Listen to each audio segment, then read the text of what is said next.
YouTube channel. ಎಲ್ಲರೂ ಹೇಗಿದ್ದೀರಾ? ಎಲ್ಲರೂ ಚೆನ್ನಾಗಿದ್ದೀರಾ ಅಂತ ಭಾವಿಸ್ತಾ ಬನ್ನಿ ಇವತ್ತಿನ ಬ್ಲಾಗ್ನ ಶುರು ಮಾಡೋಣ. ಇವತ್ತಿನ ಬ್ಲಾಗ್ ಬಂದು ಇವತ್ತು ಮಂಗಳವಾರ. ಸೊ ತಿಂಡಿ ಇವತ್ತು ಚಿತ್ರಾನ್ನ, ಮಾವಿನಕಾಯಿ ಚಿತ್ರಾನ್ನ. ಹಬ್ಬದ ದಿವಸ ಮಾವಿನಕಾಯಿ ಚಿತ್ರಾನ್ನ ಮಾಡಿದ್ದೆ ಅಲ್ವಾ, ಹಂಗಾಗಿ ಸುಜಿತ್ತು ಬೆಳಗ್ಗೆ ಪಲಾವ್ ಮಾಡೋಣ ಅಂತ ತರಕಾರಿ ಹಚ್ಚಿಟ್ಟಿದ್ದೀನಿ. ನನಗೆ ಮಾವಿನಕಾಯಿ ಚಿತ್ರಾನ್ನ ಬೇಕು ಅಂತ 6 ಗಂಟೆಗೆ ಹತ್ತಿದ್ದು 6 ಗಂಟೆಗೆ ಎದ್ದು ಬಂದುಬಿಟ್ಟಿದೆ ಸುಜಿತ್ತು. ಸರಿ ಹೋಗ್ಲಿ ಬಿಡಪ್ಪ, ಇನ್ನೊಂದು ದಿವಸ ಪಲಾವ್ ಮಾಡ್ತೀನಿ ಅಂತ ಹೇಳ್ಬಿಟ್ಟು ಆ ತರಕಾರಿನ ಹಾಗೆ ಇಟ್ಬಿಟ್ಟು ಮಾವಿನಕಾಯಿ ಚಿತ್ರಾನ್ನ ಮಾಡಿ ತಿನ್ನಿಸಿ ಬಾಕ್ಸ್ಗೆ ಹಾಕಿ ಕಳಿಸಿದ್ದಾಯಿತು. ಸೊ ಅವ್ನಿಗಿನ್ನೇನು ನೆಕ್ಸ್ಟ್ ವೀಕ್ ಸ್ಕೂಲ್ ಡೇ ಇದೆ, ಹಂಗಾಗಿ ಸ್ವಲ್ಪ ಡ್ಯಾನ್ಸ್ ಪ್ರಾಕ್ಟೀಸ್ ಅಷ್ಟೇ, ಇನ್ನೇನು ಇರಲ್ಲ. ಸೊ ಹೋಗಿದ್ದಾನೆ ಸ್ಕೂಲ್ಗೆ. ಬರೋ ವರ್ಷದಲ್ಲಿ ಸ್ವಲ್ಪ ಅಡುಗೆ ಎಲ್ಲ ಮಾಡ್ಕೊಬೇಕು. ಇವಾಗ ಒಂದು ರೌಂಡ್ ಜ್ಯೂಸ್ ಆಯಿತು, ಮನೆಯವ್ರಿಗೆಲ್ಲ ಜ್ಯೂಸ್ ಮಾಡಿಕೊಟ್ಟೆ. ಅವ್ರಿಗೊಂಚೂರು ಎಕ್ಸಸೈಸ್ ಮಾಡಿಸ್ಬೇಕು. ಬಸ್ಸಾರಿದೆ ಇವತ್ತು ಸೊಪ್ಪಿಂದು, ಅದ್ರ ಜೊತೆಗೆ ರಸಮ್ ಮಾಡಿಟ್ಟಿದ್ದೀನಿ, ಟೊಮೊಟೊ ರಸಮ್ಮು. ಬಸ್ಸಾರು ಮಾಡಿದ್ರೆ ಸಾಮಾನ್ಯ ಇಡ್ತೀನಿ, ಒಂದೊಂದ್ಸಲ ಇಡಲ್ಲ, ಕೆಲಸ ಜಾಸ್ತಿ ಇತ್ತು ಅಂದರೆ ಇಡ್ತಿರ್ತೀನಿ. ಇದೆ ಬಸ್ಸಾರು, ರಸಮ್ ಮಾಡಿದ್ದೀನಿ. ರಸಮ್ ತಿನ್ನೋವಂಥವ್ರು ತಿನ್ಕೋಬೋದು. ಇನ್ನೇನು ಬೇಸಿಗೆ ಸ್ಟಾರ್ಟ್ ಆಯಿತು, ಎಲ್ಲರೂ ಟ್ರಿಪ್ಪು ಅದು ಇದು ಎಲ್ಲ ಹೋಗ್ತಾರೆ. ಬಟ್ ನನಗೆ ಹೆಂಗೆ ಗೊತ್ತಾ, ಬಿಸಿಲಲ್ಲಿ ಎಲ್ಲಾದರೂ ಹೋಗ್ಬೇಕು ಅಂದರೆ ದೇವರಾಣೆ ಇಷ್ಟ ಇಲ್ಲ. ಯಾರಾದರೂ ಎಲ್ಗೂ ಕರೀದಿದ್ರೆ ಸಾಕಪ್ಪ ದೇವರೇ. ಯಾರಾದ್ರು ಫಂಕ್ಷನ್ ಕರೆದ್ರೆ ಯೋಚನೆ ಮಾಡ್ತೀನಿ, ಯಾರಪ್ಪ ಹೋಗ್ತಾರೆ ಬಿಸಿಲಲ್ಲಿ ಅಂತ. ಒಂಥರ ಹೊರಗಡೆ ಅಷ್ಟೊಂದು ಸುತ್ತಾಡೋಕ್ಕೆ ನಮ್ಗೆ ಇಷ್ಟ ಆಗಲ್ಲ. ಈ ಸಲ ಅಂತೂ ಎಲ್ಲೂ ಹೋಗೋದು ಬೇಡ ಅಂತ ಅಂದ್ಕೊಂಡಿದ್ದೀನಿ. ಆರಾಮಾಗಿ ಮನೇಲಿ ಇದ್ಬಿಡೋಣ, ರಜಾ ಎಲ್ಲ ಮನೇಲೇ ಕಳೆದ್ಬಿಡೋಣ ಅಂತ ಅಂದ್ಕೊಂಡಿದ್ದೀವಿ. ಸೊ ಒಂದು ರೆಸಾರ್ಟ್ಗೆ ಹೋಗಬೇಕು ಅಂತ ತುಂಬ ದಿನ ಅನ್ಕೋತಾ ಇದ್ದೀವಿ, ತುಂಬ ದಿನದಿಂದ. ಇಲ್ಲೇ ನಮ್ಮ ಗುಬ್ಬಿ ಪಕ್ಕದಲ್ಲೇ ಇದೆ, ಚೋಳೂರ ಹತ್ರ. ಸೊ ಸುಚಿತ್ ಕೇಳ್ತಾನೇ ಇದ್ದಾನೆ, ಅವ್ನು ಸ್ಕೂಲ್ ಡೇ ಮುಗೀಲಿ ಹೋಗಿ ಬರೋಣ ಅಂತ ಅಂದ್ಕೊಂಡಿದ್ದೀವಿ. ಸೊ ಯಾವತ್ತು ಹೋಗ್ತೀವಿ ಏನು ಅಂತ ಗೊತ್ತಿಲ್ಲ. ಸೊ ಒಂದು ಸ್ವಲ್ಪ ಎಂಜಾಯ್ ಮಾಡಿಸ್ಕೊಂಡು ಕರ್ಕೊಂಬರೋಣ. ತುಂಬ ಚೆನ್ನಾಗಿದೆ ಅಂತ ಎಲ್ಲರೂ ಹೇಳ್ತಿದ್ದಾರೆ, ನನ್ನ ಫ್ರೆಂಡ್ಸು ರಿಲೇಟಿವ್ಸ್ ಎಲ್ಲ ಹೋಗಿ ಬಂದಿದ್ದಾರೆ. ಸೊ ನಾನು ಹೋಗೋಕ್ಕಾಗಿಲ್ಲ, ದೂರ ಸದ್ಯಕ್ಕೆ ಹೋಗೋಕ್ಕಾಗಲ್ಲ. ಮನೆಯವ್ರು ಕರ್ಕೊಂಡು ಅಷ್ಟೊಂದು ಜಾಸ್ತಿ ಟ್ರಾವೆಲಿಂಗ್ ಮಾಡೋಕ್ಕಾಗಲ್ಲ, ಯಾಕೆಂದರೆ ಲಾಂಗ್ ಅವ್ರಿಗೆ ಕೂತ್ಕೊಳ್ಳೋಕ್ಕಾಗಲ್ಲ. ಒಂದು ಜಾಸ್ತಿ ಕೂರಿಸ್ಬೇಡ್ರಿ ಅಂತಲೇ ಹೇಳ್ಬಿಟ್ಟಿದ್ದಾರೆ. ಹಂಗಾಗಿ ಅವ್ರು ಏನಿದ್ರು ವಾಕ್ ಮಾಡಬೇಕು, ಎಕ್ಸಸೈಸ್ ಮಾಡಬೇಕು, ಮಾಡ್ಕೋಬೇಕು, ಇಷ್ಟರಲ್ಲೇ ಇಟ್ಟಿದ್ದೀವಿ ನೋಡಿ ಅವ್ರನ್ನ. ಸೊ ಈಗ ಜ್ಯೂಸ್ ಮಾಡಿಕೊಟ್ಟೆ, ಡ್ರೈ ಫ್ರೂಟ್ಸ್ ಕೊಟ್ಟೆ. ಇವಾಗ ಎಕ್ಸಸೈಸ್ ಮಾಡಬೇಕು ಬನ್ನಿರಿ ಅಂತ ಕರಿತಾ ಇದ್ದೀನಿ. 12:15 ಬರ್ತೀನಿ, ಆಮೇಲೆ ಮಾಡಿಸ್ಕೊಂತ ಹೇಳ್ತಿದ್ದಾರೆ. ಅದಕ್ಕೆ ಅದು ಸ್ವಲ್ಪ ಅನ್ನಕ್ಕೆ ಇಟ್ಬಿಡೋಣ ಅಂತ ಇಟ್ಟಿದ್ದೀನಿ. ಸೊ ಗಾರ್ಡನ್ ಎಲ್ಲ ಸ್ವಲ್ಪ ಕ್ಲೀನ್ ಮಾಡಬೇಕು, ತುಂಬಾ ವರ್ಸ್ಟ್ ಆಗಿದೆ ಗಾರ್ಡನ್ನು. ತಾತ ಬರುತ್ತೇನೋ ಅಂತ ವೆಯ್ಟ್ ಮಾಡ್ತಾ ಇದ್ದೀವಿ. ಅವ್ರು ಮುಸ್ಲಿಮ್ಸ್ ಅಲ್ವಾ, ರಂಜಾನ್ ಇತ್ತಲ್ವಾ, ಸೊ ಪಾಪ ತಾತ ಬಂದಿಲ್ಲ. ನೋಡೋಣ ಯಾವಾಗ ಬರ್ತಾರೆ. ಇಲ್ಲ ನಾನೇ ಕ್ಲೀನ್ ಮಾಡೋದಾ, ಇನ್ನೇನು ಮಾಡೋದು, ನಾನೇ ಕ್ಲೀನ್ ಮಾಡೋಣ ಅಂತ ಅಂದ್ಕೊತಾ ಇದ್ದೀನಿ.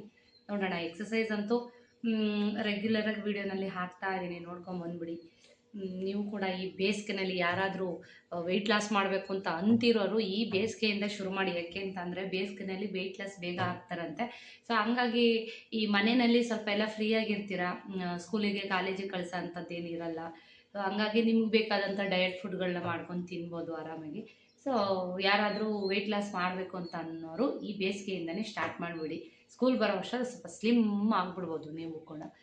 ಇನ್ನೊಂದು ಇನ್ಫಾರ್ಮೇಷನ್ ಏನು ಅಂತಂದರೆ, ಇನ್ನು ಯುಗಾದಿ ಹಬ್ಬಕ್ಕೆ M2XXL ಶ್ವೇತಾ ಅವ್ರ ಶಾಪಲ್ಲಿ ಬಟ್ಟೆಗಳು ತಂದು ಕೊಟ್ಟಿದ್ರು. ಸೊ ಪಾಪ ನಾನಿದ್ದಂಗೆ ತುಂಬ ಜನ ಬಂದರು. 3XL ಇಂದ 6XL ಪಾಪ ಕೇಳಿ ವಾಪಸ್ ಹೋದರು ಎಷ್ಟೊಂದು ಜನ. ಇಲ್ಲ ಹಬ್ಬ ಆದ್ಮೇಲೆ ತಂದು ಕೊಡ್ತೀವಿ ಅಂತ ವಿಡಿಯೋದಲ್ಲೂ ಕೂಡ ಅನೌನ್ಸ್ ಮಾಡಿಸಿದ್ರು. ಸೊ ಐ ಥಿಂಕ್ ಇವತ್ತು ಹೋಗಿದ್ದಾರೆ ಬಟ್ಟೆಗೆ 3XL to 6XL ತರೋದಕ್ಕೆ. ಸೊ ಯಾರೆಲ್ಲ ವೆಯ್ಟ್ ಮಾಡ್ತಾಯಿದ್ರಿ, ನನ್ನ ಬ್ಲಾಗ್ಗಳನ್ನ ನೋಡ್ತಾ ಇದ್ರೆ ಖಂಡಿತ ನಿಮಗೆ ಗೊತ್ತಾಗುತ್ತೆ, ನಿಮಗೆ ಬೇಗ ಬಟ್ಟೆ ಸಿಗುತ್ತೆ. ಇಲ್ಲ ಫಾಲೋ ಮಾಡ್ತಾ ಇಲ್ಲ ಅಂತಂದರೆ ತುಂಬ ಜನಕ್ಕೆ ಯೂಟ್ಯೂಬಲ್ಲಿ ಹಾಕ್ತಿದ್ದಾರೆ ಅನ್ನೋದೇ ಗೊತ್ತಿಲ್ಲ. ಸೊ ಸುಮಾರಷ್ಟು ಜನಕ್ಕೆ ಗೊತ್ತೇ ಇರಲ್ಲ. ಪಾಪ ಶ್ವೇತಾ ಅವರೇ ಸಬ್ಸ್ಕ್ರೈಬ್ ಮಾಡ್ತಾರೆ ಅಂಗಡಿಗೆ ಹೋದಾಗ, ಯಾಕೆಂದರೆ ನನಗೆ ಅನುಕೂಲ ಆಗಲಿ ಅಂತ ಅಲ್ಲ, ಸೊ ನಿಮ್ಗೆ ಅನುಕೂಲ ಆಗಲಿ ಅಂತ. ಯಾಕೆಂದರೆ ತುಂಬ ಜನ ಬಂದು ಎಷ್ಟೋ ಜನ ಬೇಜಾರೇ ಮಾಡ್ಕೊಂಡೋದು, ಮೇಡಮ್ ಎಲ್ರಿಗೂ ತಂದು ಕೊಟ್ಟಿದ್ದೀರಾ, ನನಗೆ ಯಾವಾಗ ಬಂದ್ರೂ 3XL ಡ್ರೆಸ್ಸೇ ತಂದು ಕೊಡಲ್ವಲ್ಲ ಮೇಡಮ್ ಅಂತ. ಅದಕ್ಕೆ ಅವ್ರು ಹೇಳ್ತಾ ಇರ್ತಾರೆ ಪಾಪ, ಎಷ್ಟೊಂದು ಜನ ವೀಡಿಯೋಗಳಲ್ಲೂ ಇನ್ಸ್ಟಾದಲ್ಲೂ ಹೇಳ್ತಾ ಇರ್ತಾರೆ. ಯಾಕೆಂದರೆ ಬಂದು ಕೇಳಿ ಬೇಜಾರು ಮಾಡ್ಕೊಂಡು ಹೋಗ್ತಾರಲ್ಲ, ಅದು ಬೇಜಾರಾಗುತ್ತಂತೆ ಪಾಪ. ಅದಕ್ಕೆ ಅವರು ಹೇಳ್ತಾ ಇರ್ತಾರೆ, ಶ್ವೇತಾ ಮೇಡಮ್ದು ಯೂಟ್ಯೂಬ್ ಬ್ಲಾಗ್ನ ಸಬ್ಸ್ಕ್ರೈಬ್ ಮಾಡ್ಕೊಳ್ಳಿ, ನಾವು ಪಕ್ಕ ನಾನು ಅದರಲ್ಲಿ ವೀಡಿಯೋ ಹಾಕ್ಸಿರ್ತೀನಿ 100%. ಸೊ ನಾನು ಹಾಕಿದ ತಕ್ಷಣ ನಿಮ್ಗೆ ಅಪ್ಡೇಟ್ ಸಿಗುತ್ತೆ. ಸ್ಕ್ರೀನ್ಶಾಟ್ ತೆಗೆದು ಕಳಿಸ್ಬೋದು, ಇಲ್ಲ ಅವರು ವಿಡಿಯೋ ಅಪ್ಲೋಡ್ ಆಗ್ತಿದ್ದಂಗೆ ನೀವು ತಕ್ಷಣವೇ ಬಂದರೆ ಡ್ರೆಸ್ಗಳು ಸಿಗುತ್ತೆ. ಹಾಗಾಗಿ ಅವ್ರ ಬ್ಲಾಗ್ನ ನೀವು ಫಾಲೋ ಮಾಡಿ ಅಥವಾ ಸಬ್ಸ್ಕ್ರೈಬ್ ಮಾಡ್ಕೊಳ್ಳಿ ಅಂತ ಪ್ರತಿ ವಿಡಿಯೋನಲ್ಲಿ ಪಾಪ ಹೇಳ್ತಾ ಇರ್ತಾರೆ. ಇನ್ಸ್ಟಾದಲ್ಲಿ ಹೇಳ್ತಾ ಇರ್ತಾರೆ, ಬಂದವ್ರಿಗೆಲ್ಲ ಹೇಳ್ತಿರ್ತಾರೆ. ಸುಮಾರು ಜನಕ್ಕೆ ಸಬ್ಸ್ಕ್ರೈಬ್ ಮಾಡೋದು ಗೊತ್ತಾಗಲ್ಲ, ಸೊ ಅವರೇ ಫೋನ್ ಇಸ್ಕೊಂಡು ಸಬ್ಸ್ಕ್ರೈಬ್ ಮಾಡಿಕೊಡ್ತಾರೆ. ಸೊ ಪಾಪ ಅದೊಂದು ಒಳ್ಳೆ ಗುಣ, ನಿಮ್ಗೆ ಹೆಲ್ಪ್ ಆಗಲಿ ಅನ್ನೋ ಕಾರಣಕ್ಕೆ ನನಗೆ ಅಂತ. ಯಾಕೆಂದರೆ ಬಟ್ಟೆಗಳನ್ನ ಕೇಳಿ ಕೇಳಿ ಪಾಪ ಬೇಜಾರು ಮಾಡ್ಕೊಂಡು ಹೋಗ್ತಿರ್ತಾರೆ. ಯಾಕೆಂದರೆ ಎಲ್ರಿಗೂ ಇಷ್ಟ ಇರುತ್ತೆ ಹೆಣ್ಮಕ್ಳಿಗೆ. ಯಾಕೆಂದರೆ ಈ ದಪ್ಪ ಸಣ್ಣ ಅನ್ನೋದು ಸೆಕೆಂಡ್ ಮ್ಯಾಟ್ರು. ಡ್ರೆಸ್ ಹಾಕಬೇಕು ಅನ್ನೋದು ಆಸೆ ಇರುತ್ತೆ. ಆಮೇಲೆ ಈ ಬೇಸಿಗೆನಲ್ಲಿ ತುಂಬ ಕಷ್ಟ. ಒಂದು ಸ್ವಲ್ಪ ವೆಯ್ಟ್ ಇರೋರು ಪಾಪ ತುಂಬ ಕಷ್ಟ ಆಗುತ್ತೆ. ಏಕೆಂದರೆ ಹೆಣ್ಮಕ್ಳಿಗೆ ಕಷ್ಟ ಒಂದ ಎರಡ. ಸೊ ವೆಯ್ಟ್ ಜಾಸ್ತಿ ಇದ್ರೆ ಏನಾಗುತ್ತೆ, ಈ ಬೇಸಿಗೆನಲ್ಲಿ ಓಡಾಡೋಕ್ಕಾಗಲ್ಲ. ಸ್ಯಾರಿ ನೈಟಿ ಈ ಥರದ್ದೆಲ್ಲ ವೇರ್ ಮಾಡಿದ್ರೆ ಏನಾಗುತ್ತೆ ಅಂದರೆ ಈ ಕಾಲೆಲ್ಲ ದಪ್ಪ ಇರುತ್ತೆ ನೋಡಿ, ಉಜ್ಜಿ ಉಜ್ಜಿ ಇಲ್ಲೆಲ್ಲ ಸೆಲ್ತಂಗಾಗಿ ಕಷ್ಟ ಆಗ್ತಿರುತ್ತೆ ಪಾಪ ಅವ್ರು ಓಡಾಡೋದಕ್ಕೆ. ಸೊ ಅಂಥ ಟೈಮಲ್ಲಿ ಈ ಥರ ಕಾಟನ್ ಡ್ರೆಸ್ಗಳನ್ನ ವೇರ್ ಮಾಡಿ ಮನೆ ಹತ್ರ. ಈ ಸ್ವಲ್ಪ ಕಾಲುಗಳು ಉಜ್ಜೋದು ತಡೆಯುತ್ತೆ, ತೊಡೆ ಭಾಗ ಉಜ್ಜೋದು ತಡೆಯುತ್ತೆ ಸ್ವಲ್ಪ ಡ್ರೆಸ್ಗಳನ್ನ ವೇರ್ ಮಾಡೋದ್ರಿಂದ. ಇನ್ನೊಂದೇನು ಅಂತಂದರೆ ಬೆಸ್ಟ್ ಅಂತಂದರೆ ಈ ಸ್ಯಾರಿ ಎಲ್ಲ ವೇರ್ ಮಾಡೋದು ಬೆಸ್ಟ್ ಏನು ಅಂದರೆ ಈ ಲೆಗಿನ್ಸ್ ಸಿಗುತ್ತೆ ನೋಡಿ, ಆ ಲೆಗಿನ್ಸ್ನ ಸೊ ಅರ್ಧದ್ದೇ ಸಿಗುತ್ತೆ, ಅಂದರೆ ಶಾರ್ಟ್ಸ್ ಸಿಗುತ್ತೆ ಆಯಿತಾ. ಇಲ್ಲ ಅಂದರೆ ಹಳೇದು ಯಾವ್ದಾದ್ರು ಲೆಗಿನ್ಸ್ಗಳಿದ್ರೆ ಏನು ಮಾಡಿಬಿಡಿ ಕಟ್ ಮಾಡಿಬಿಟ್ಟು ಹಾಕ್ಕೊಳ್ಳಿ, ತೊಂದರೆ ಇಲ್ಲ. ಯಾಕೆಂದರೆ ಸ್ಯಾರಿ ಹಾಕಿದಾಗ ಸೊ ಎಂಥವ್ರಿಗೂ ಅಷ್ಟೇ, ನಿಮಗೆ ಅಂತ ಅಲ್ಲ ನಮಗೂ ಅಷ್ಟೇ, ಬಿಸಿಲಲ್ಲಿ ಹೊರಗಡೆ ಹೋದಾಗ ಸೆಕೆಗೂ ಅದಕ್ಕೂ ಈ ಕಾಲುಗಳೆಲ್ಲ ಉಜ್ಜಿ ಉಜ್ಜಿ ಉಜ್ಜಿ ಉರಿತಾ ಇರುತ್ತೆ ತೊಡೆಗಳೆಲ್ಲ. ಸೊ ಅಂಥ ಟೈಮಲ್ಲಿ ಅದು ದಪ್ಪ ಇರೋರ್ಗೆ ಇನ್ನೂ ಪಾಪ ಪ್ರಾಬ್ಲಮ್ಸು. ಸೊ ಅಂಥವ್ರು ಲೆಗಿನ್ಸ್ ಇರುತ್ತಲ್ಲ, ಹಳೆ ಲೆಗಿನ್ಸು ಅದ್ರದ್ದು ಕಟ್ ಮಾಡಿಬಿಟ್ಟು ಹಾಕ್ಕೊಂಡು ಸ್ಯಾರಿ ಉಟ್ಕೊಳ್ಳಿ, ತೊಂದರೆ ಇಲ್ಲ. ಯಾಕೆಂದರೆ ಸೊ ಇದು ಹೆಣ್ಮಕ್ಳಿಗೆ ಎಲ್ರಿಗೂ ಪ್ರಾಬ್ಲಮ್ಸ್ ಇದು, ಒಬ್ರಿಗಲ್ಲ. ಆಮೇಲೆ ಇದಕ್ಕೆ ಹಂಗೆ ಹೇಳಿದ್ರಿ ಹಿಂಗೆ ಹೇಳಿದ್ರಿ ಅಂತ ಕಮೆಂಟ್ ಹಾಕ್ಬಿಟ್ಟಿರ. ನಾನು ಡ್ರೆಸ್ಗಳು ಬಂದಿದ್ದ ತಕ್ಷಣ ನಾನು ವೀಡಿಯೋಸ್ನ ಮಾಡಿ ನಿಮಗೋಸ್ಕರ ಅಪ್ಲೋಡ್ ಮಾಡ್ತೀನಿ. ಯಾರೆಲ್ಲ 3XL ಇಂದ 6XLವರೆಗೂ ವೆಯ್ಟ್ ಮಾಡ್ತಾಯಿದ್ರಿ, ಸೊ ವೀಡಿಯೋ ಅಪ್ಲೋಡ್ ಆಗ್ತಿದ್ದಂಗೆ ಸ್ಕ್ರೀನ್ಶಾಟ್ ತೆಗೆದು ಕಳಿಸಿ. ಇಲ್ಲ ಅಂತಂದರೆ ತಕ್ಷಣ ಶಾಪಿಗೆ ವಿಸಿಟ್ ಮಾಡಿ. ನಿಮಗೆ ನಾನು ಹೇಳೋದೇನು ಅಂತಂದರೆ ಶಾಪಿಗೆ ವಿಸಿಟ್ ಮಾಡಿದ್ರೆ ಬೆಸ್ಟು. ಯಾಕೆಂದರೆ ಒಳ್ಳೊಳ್ಳೆ ಕಲೆಕ್ಷನ್, ತುಂಬ ಕಲೆಕ್ಷನ್ಸ್ ಇರುತ್ತೆ ನಿಮಗೆ ಆಯಿತಾ. ನೋಡೋಣ, ಅವ್ರು ಕಾಲ್ ಮಾಡಲಿ. ಸೊ ಐ ಥಿಂಕ್ ಇವತ್ತು ಬಟ್ಟೆಗೆ ಹೋಗಿದ್ದಾರೆ ಅಂತ ನನಗನ್ಸುತ್ತೆ, ನಾನಿನ್ನೂ ಫೋನ್ ಮಾಡೋಕ್ಕೆ ಹೋಗಿಲ್ಲ. ಖಂಡಿತ ಬಂದರೆ ನಿಜ ಫೋನ್ ಮಾಡ್ತಾರೆ. ಯಾಕೆಂದರೆ ಫಸ್ಟು ಗೊತ್ತಿಲ್ಲ, ನನ್ನ ವೀಡಿಯೋಸಿಂದನೇ ಅವರು ಬಟ್ಟೆಗಳನ್ನ ಶುರು ಮಾಡೋದು. ಸುಮಾರಷ್ಟು ಜನ ಶ್ವೇತಾ ಮೇಡಮ್ ಬಂದಾಗ ಬಂದಿಲ್ವಾ ವೀಡಿಯೋಗೆ ಅಂತ ಕೇಳ್ತಾ ಇರ್ತಾರೆ. ಯಾಕೆ ಅಂತಂದರೆ ನನ್ನ ವೀಡಿಯೋಸ್ ಹಾಕ್ಸಿದ ಮೇಲೇ ಅವ್ರು ಅಪ್ಲೋಡ್ ಮಾಡೋದು ಅಂತ ಗೊತ್ತು ಅವ್ರಿಗೆ, ಎಲ್ಲ ಸುಮಾರಷ್ಟು ಜನಕ್ಕೆ. ಸೊ ಹಂಗಾಗಿ ಸುಮಾರಷ್ಟು ಜನ ಕೇಳ್ತಾ ಇರ್ತಾರೆ. ಖಂಡಿತ ನಾನು ವೀಡಿಯೋಸ್ನ ತೊಗೊಂಡು ಅಪ್ಲೋಡ್ ಮಾಡಿದ ಮೇಲೇ ಅವರು ಇನ್ಸ್ಟಾಗೆ ಹಾಕೋದು ಮತ್ತು ಗ್ರೂಪಿಗೆಲ್ಲ ಹಾಕೋದು. ಸೊ ಏನು ಅಂದರೆ ನಾವು ಯೂಟ್ಯೂಬಿಗೆ ಹಾಕ್ಸಿದ್ರೆ ಈಕ್ವಲಾಗಿ ಎಲ್ರಿಗೂ ಬಟ್ಟೆ ಸಿಗುತ್ತೆ, ಕೆಲವ್ರಿಗೆ ಸಿಗಲ್ಲ ಮೇಡಮ್. ಎಷ್ಟೋ ಜನ ನೀವು ನಮಗೆ ಕಮೆಂಟ್ ಆಗ್ತಾ ಇರ್ತೀರ, ಮೇಡಮ್ ನಾನು ಸೆಲೆಕ್ಟ್ ಮಾಡಿ ಸೈಜಸ್ ಕೇಳೋ ಅಷ್ಟರಲ್ಲಿ ಎಲ್ಲ ಸೋಲ್ಡ್ ಔಟ್ ಆಗಿರುತ್ತೆ ಮೇಡಮ್, ನನಗೆ ಇಷ್ಟ ಆಗಿರೋ ಸಿಗೋದೇ ಇಲ್ಲ, ಅಲ್ಲಿರೋದನ್ನ ತೊಗೋಬೇಕು ಅಂತ. ಏಕೆಂದರೆ ಜನ ಫುಲ್ ಅಲರ್ಟ್ ಆಗಿಬಿಟ್ಟಿರ್ತಾರೆ ನಾನು ಯಾವಾಗ ವೀಡಿಯೋ ಹಾಕ್ತೀನಿ ಅಂತ. ಹಾಕಿದ ತಕ್ಷಣ ಪಟ್ ಅಂತ ಖರೀದಿ ಮಾಡಿಬಿಡ್ತಾರೆ. ಸೊ ನೀವು ಅಷ್ಟೇ, ವೀಡಿಯೋ ನಾನು ಅಪ್ಲೋಡ್ ಆಗ್ತಿದ್ದಂಗೆ ನಿಮ್ಗೆ ಯಾವ್ದು ಬೇಕು ಪಟ್ ಅಂತ ಬುಕ್ ಮಾಡ್ಕೊಂಬಿಡಿ, ಇಲ್ಲ ಅಂತಂದರೆ ಸಿಗಲ್ಲ. ಸೊ ನಾನು ನಮ್ಮ ಥರನೇ ಸುಮಾರಷ್ಟು ಜನ ವೆಯ್ಟ್ ಮಾಡ್ತಿರ್ತಾರೆ ಡ್ರೆಸ್ಗಳಿಗೆ. ಸೊ ಅದಕ್ಕೆ ಹೇಳೋದು, ಸುಮಾರು ಜನಕ್ಕೆ ಸಿಗಲ್ಲ, ಬೇಜಾರು ಮಾಡ್ಕೊಂಡು ಫೋನ್ ಮಾಡ್ತೀರಾ. ಸೊ ನಾನು ಹೇಳ್ತೀನಿ, ಫೋನ್ ಮಾಡಿದ ತಕ್ಷಣ ತುಂಬ ಜನ ಬೇಜಾರು ಮಾಡ್ಕೊಂಡು ಕಮೆಂಟ್ ಹಾಕಿರ್ತೀರ. ನಾನು ಸುಮಾರು ಅಷ್ಟು ಜನಕ್ಕೂ ಹೇಳಿದ್ದೀನಿ. ಇಲ್ಲ ಅವ್ರಿಗೆ ಹೇಳ್ತೀನಿ, ಸ್ವಲ್ಪ ನೀವು ಫಸ್ಟ್ ಕಾಲ್ ಮಾಡಿದ್ರೆ ಫೋನ್ ನಂಬರ್ ಎಲ್ಲ ಸ್ಕ್ರೀನ್ ಮೇಲೆ ಕೊಟ್ಟಿರ್ತೀವಲ್ವ, ಕಾಲ್ ಮಾಡಿದ್ರೆ ಖಂಡಿತ ನಿಮಗೆ ಸಿಗುತ್ತೆ. ಇದು ಬನ್ನಿ ಇವತ್ತಿನ ಬ್ಲಾಗ್ ಹೇಗೆ ಇದು ಕೂಡ ಶ್ವೇತಾ ಅವ್ರ ಹತ್ರ ತೊಗೊಂಡಂಥ ಟಿ ಶರ್ಟ್ಸು, ಆಫರಲ್ಲಿ ಕೊಟ್ಟಂಥ ಪ್ಯಾಂಟ್ಗಳ ಡೈಲಿ ವೇರ್ಗೆ ಬೆಸ್ಟು. ಬೇಸಿಗೆಗಂತೂ ಆರಾಮು. ಸೊ ನೈಟಿಗಳು ಹಾಕೋಕ್ಕೆ ಬೇಜಾರು ಮಾಡ್ಕೊಳ್ಳೋರು ಆರಾಮಾಗಿ ಈ ಥರ ಟಿ ಶರ್ಟ್ಸು ಕೂಡ ಪಾಪ ಅವರು ಎಷ್ಟು ಕ್ವಾಲಿಟಿ ಇದಾವೆ ಗೊತ್ತಾ ಸ್ನೇಹಿತರೆ. ಈ ಥರದ್ದು ಕೂಡ ಅವರು 1000 ರೂಪಾಯಿಗೆ 5-4 ಏನೋ ಕೊಟ್ರೇನಪ್ಪ ಆವಾಗ. ನೋಡಿ ಬ್ಯಾಂಟು ಎಲ್ಲ ಬೆಸ್ಟು, ಮನೆ ಹತ್ರ ಹಾಕ್ಕೊಳ್ಳೋದಕ್ಕೆ ಆರಾಮಾಗಿ ಹಾಕ್ಕೊಬೋದು ಈ ಬೇಸಿಗೆಗೆಲ್ಲ. ಸೊ ನಾನು ಜಾಸ್ತಿ ನೈಟಿ ಏನು ವೇರ್ ಮಾಡಲ್ಲ, ಪೀರಿಯಡ್ ಟೈಮಲ್ಲಿ ಅಷ್ಟೇ. ಅನ್ನಕ್ಕೆ ಇಟ್ಟಿದ್ದೀನಿ. ಸೊ ಇರೋ ಸಾಂಬಾರಿಗೇನೆ ಇವತ್ತು ಹಾಗೆ ಜೈ ಅನ್ಸ್ಬಿಡೋಣ, ಮುದ್ದೆ ಮಾಡಿಬಿಟ್ಟು. ನಮ್ಮ ಸೂಜು ಅಂತೂ ಮಡಕೆ ಕೆಳಗೆ ಇಟ್ಬಿಟ್ಟಿದ್ದೀವ, ಹೋಗಿ ಬರ ಮಡಕೆ ನೀರು ಕುಡಿಯ ಏನಂದ್ರು ಮಡಕೆ ಹೊಡಾಕ್ಬಿಟ್ಟವನು ಅಂತ ನನಗೆ ಭಯ. ಯಾಕಂತಂದರೆ ಆಲ್ರೆಡಿ 2-3 ಮಡಕೆ ಹೊಡೆದಾಕಿದ್ದಾನು ಅವನು ಸುಜಿತ್ತು. ಅದಕ್ಕೆ ನಮ್ಮ ಮನೇಲಿ ಮಡಕೆ ತರದೇ ಬಿಟ್ಬಿಟ್ಟಿದ್ದೆ. ಸೊ ಈಗ ಏನು ಮಾಡ್ತೀನಿ ಅಂತಂದರೆ, ಇದು ಬೇಸಿಗೆ ಕಳೆದ ಮೇಲೆ ಏನು ಮಾಡ್ತೀನಿ, ಅದು ವಾಶ್ ಮಾಡಿಬಿಟ್ಟು ಮೇಲೆ ವಾಡ್ರೂಬಲ್ಲಿ ಎತ್ತಿಟ್ಬಿಟ್ಟಿರ್ತೀನಿ. ಸೊ ಬೇಸಿಗೆ ಸ್ಟಾರ್ಟ್ ಆದಾಗ ನಾನು ತೆಗೆಸ್ಕೊತೀನಿ. ಸುಜಿತ್ಗೆ ಕೋಲ್ಡ್ ವಾಟ್ರು ಅಂತಂದ್ರೆ ಸಖತ್ ಇಷ್ಟ. ಅದಕ್ಕೆ ಫ್ರಿಜ್ ನೀರು ಕುಡಿಬಾರ್ದು, ಆರೋಗ್ಯಕ್ಕೆ ಒಳ್ಳೆಯದಲ್ಲ ಅಂತ ಹೇಳ್ಬಿಟ್ಟು ಮಡಕೆಯಲ್ಲಿ ನೀರು ಇಟ್ಟಿದ್ದೀನಿ. ಸೊ ನಾನು ಈಗ ಅದರಲ್ಲೇ ಕುಡಿಯೋದು, ಎಲ್ಲರೂ ಅದರಲ್ಲೇ ಕುಡಿಯೋದು. ಈಗ ಬಸ್ಸಾರಿನ ಜೊತೆಗೆ ಬಸ್ಸಾರಿ ಈ ನೋಡಿ, ಈ ಹಳೆ ಪಾತ್ರೆಗಳೆಲ್ಲ ಇದು ಏನಕ್ಕೆ ಇಟ್ಕೊಂಡಿದ್ದೀನಿ ಗೊತ್ತಾ, ಮೊಟ್ಟೆ ಬೇಯಿಸೋಕ್ಕೆ. ಎಲ್ಲದರಲ್ಲೂ ಬೇಯಿಸಲ್ಲ, ಇದು ಹಳೇ ತಪ್ಪಲೆ. ಸೊ ಇದರಲ್ಲೇ ಮಾತ್ರ ಇನ್ನೊಂದಿದೆ. ಅವೆರಡರಲ್ಲಿ ಮಾತ್ರ ನಾನು ಯಾವಾಗಲೂ ಮೊಟ್ಟೆ ಬಾಯ್ಲ್ ಮಾಡೋದು. ನಾಟಿ ಮೊಟ್ಟೆ ಎಲ್ಲಿ ತರಿಸ್ಕೊತೀವಿ ಅಂದರೆ ರೋಹಿತ್ ಫ್ರೆಂಡ್ ಒಬ್ಬ ಯಶ್ ಅಂತ ಇದ್ದಾನೆ. ಸೊ ಅವ್ರ ಮನೇಲಿ ಫ್ರೆಶ್ ಆಗಿರೋ ನಾಟಿ ಮೊಟ್ಟೆ ಸಿಗುತ್ತೆ. ಸೊ ಅದಕ್ಕೆ ಹೇಳ್ಬಿಟ್ಟಿರ್ತೀವಿ, ಸ್ಟಾಕ್ ಆಗಿದ ತಕ್ಷಣ ಫೋನ್ ಮಾಡ್ತಾನೆ, ರೋಹಿತ್ ಹೋಗಿ ಇಸ್ಕೊಂಬಿಡ್ತಾನೆ. ಬನ್ನಿ ಇವಾಗ ಮೊಟ್ಟೆ ಬಾಯ್ಲ್ ಮಾಡುವ. ನೋಡಿ ಈ ನಾಟಿ ಮೊಟ್ಟೆ ನೋಡಿ ಎಷ್ಟಿದೆ ಪುಟ್ಟಿಗೆ. ಮನೆಯವ್ರಿಗೆ 4 ತಿಂದರೂ ಸಾಕಾಗಲ್ಲ ಅಂತಾರೆ ಇವು. ಸೊ ಅದಕ್ಕೆ 4 ಬೇಯಿಸ್ತಾ ಇದ್ದೀನಿ ಅವ್ರೊಬ್ಬರಿಗೆ. ಬೋನ್ಸ್ ಪ್ರಾಬ್ಲಮ್ ಇರೋರಿಗೆ ಅಥವಾ ಈ ನೋಡಿ ಇವಾಗ ಈ ಬಿದ್ದು ಕೈ ಕಾಲು ಮುರ್ಕೊಂಡಿರೋರಿಗೆಲ್ಲ ನಾಟಿ ಮೊಟ್ಟೆ ಕೊಡಿ ಅಂತ ಹೇಳ್ತಾರೆ. ತುಂಬ ಒಳ್ಳೆಯದು. ವೆಜ್ಜವರು ಕೂಡ ಉಪಯೋಗಿಸಿ ತೊಂದರೆ ಇಲ್ಲ, ಇವಾಗ ಎಲ್ಲರೂ ತಿಂತಾರೆ. ಸೊ ನಿಮ್ಮ ಇಷ್ಟ. ಯಾಕೆಂದರೆ ಆರೋಗ್ಯ ದೃಷ್ಟಿ ನೋಡಬೇಕು ಅಂತಂದರೆ ಈ ತಲೆಕಾಲು ಸೂಪು, ಬೋನ್ಸ್ ಸಮಸ್ಯೆ ಇರೋರು, ಆಮೇಲೆ ಆಪ್ರೇಷನ್ ಆಗಿರೋರಿಗೆಲ್ಲ ನಾಟಿ ಮೊಟ್ಟೆ ಕೊಟ್ಟರೆ ತುಂಬ ಒಳ್ಳೆಯದು. ನಾಟಿ ಮೊಟ್ಟೆ ಸಿಗೋದೇ ಕಷ್ಟ. ನೋಡಿ ಇಷ್ಟಿಷ್ಟೇ ಇದೆ. ಇದು 14 ರೂಪಾಯಿ 15 ರೂಪಾಯಿ ಒಂದು ಮೊಟ್ಟೆ. ಏನಾದರೂ ಪರ್ಚೇಸ್ ಮಾಡೋರು ಆರಾಮಾಗಿ ಪರ್ಚೇಸ್ ಮಾಡಿ. ಯಾಕೆ ಅಂತಂದರೆ ಪಾಪ ತುಂಬ ಜನ ವೆಯ್ಟ್ ಮಾಡ್ತಾ ಇದ್ರು ಗೋಲ್ಡ್ ರೇಟ್ ಯಾವಾಗ ಕಡಿಮೆ ಆಗುತ್ತೆ ಅಂತ. ತುಂಬ ಜನ ಯಾಕೆ, ನಾನು ವೆಯ್ಟ್ ಮಾಡ್ತಾ ಇದ್ದೆ, ಕಡಿಮೆ ಆಗಿದೆ. ಸೊ ಏನಾದರೂ ತೊಗೊಳ್ಳೋರು ಧಾರಾಳವಾಗಿ ತಗೊಳ್ಳಿ ಸ್ವಲ್ಪ. ಸೊ ಇವಾಗ ಅಡುಗೆ ಮಾಡ್ತಾನೆ ಮನೆಯವ್ರಿಗೆ ಎಕ್ಸಸೈಸ್ ಮಾಡ್ತೀನಿ. ಸೊ ಏನು ಗೊತ್ತಾ ಸ್ನೇಹಿತರೆ, ಯಾವುದಂತ ಮಾಡಲಿ ನಂಗೆ ಆಗೋಗ್ಬಿಡುತ್ತೆ. ಈ ಕಡೆ ಅಡುಗೆ ಮಾಡ್ಕೋಬೇಕು, ಬ್ಲಾಗ್ ಮಾಡ್ಕೋಬೇಕು. ಸೊ ಹೊರಗಡೆ ವೀಡಿಯೋಗೆ ಹೋದರೆ ಒಂದೊಂದು ದಿವಸ ಸ್ಕಿಪ್ ಆಗಿಬಿಡುತ್ತೆ ಮನೆಯವ್ರಿಗೆ ಎಕ್ಸಸೈಸ್ ಮಾಡಿಸೋದು. ಕೆಲವೊಂದೆಲ್ಲ ಮುಕ್ಕಾಲು ಭಾಗ ಅವರೇ ಮಾಡ್ಕೊತಾರೆ. ಒಂದು 6-7 ಎಕ್ಸಸೈಸ್ನ ನಾನು ಮಾಡಿಸ್ಬೇಕಾಗತ್ತೆ. ಸೊ ಅದು ಮಾಡ್ಕೊಳಕ್ಕಾಗಲ್ಲ, ಯಾರಾದರೂ ಒಬ್ಬರು ಇರಲೇಬೇಕು, ಇಲ್ಲ ಕೇರ್ಫುಲ್ಲಾಗಿ ಮಾಡಿಸ್ಬೇಕದು. ನಮಗೆ ಇಷ್ಟು ದಿನವರೆಗೂ ಥೆರಪಿ ಮಾಡಿಸೋರು ಇದ್ದರು. ಅವ್ರು ತುಂಬ ದಿವಸ ಆಯಿತು ಬಿಟ್ಟು. ಈಗ ಹೆಚ್ಚು ಕಡಿಮೆ ಒಂದು 20 ದಿವಸ ಆಯಿತು. 1 ತಿಂಗಳು ಮಾಡಿಸಿದ್ವಿ. ಸೊ ಏನು ನೋಡ್ತಾ ಇದ್ರೆ ಕಾಲುಗಳೆಲ್ಲ ಅವ್ರದ್ದು ಇಷ್ಟೊಂದು ಗುಂಡಿಗಿರಲಿಲ್ಲ, ತೀರಾ ಸಣ್ಣಗೆ ಆಗೋಗ್ಬಿಟ್ಟಿದ್ವು ಕಾಲಂತೂ. ಸೊ ಮೊಣಕಾಲಿಂದ ಸ್ವಲ್ಪ ಹೆಜ್ಜೆಗೆ ಸೆನ್ಸೇಷನ್ ಇಲ್ಲ, ಕಡಿಮೆ. ಮೊಣಕಾಲಿಂದ ಮೇಲಕ್ಕೆ ಫುಲ್ಲು ಸೆನ್ಸೇಷನ್ ಇದೆ. ಸೊ ಏನಂದ್ರೆ ಮುಂಚೆ ಅವ್ರಿಗೆ ಬಿದ್ದು ಏಟ್ ಮಾಡ್ಕೊಂಡಾಗ ಸೊಂಟದಿಂದನೇ ಇರಲಿಲ್ಲ ಅವ್ರಿಗೆ.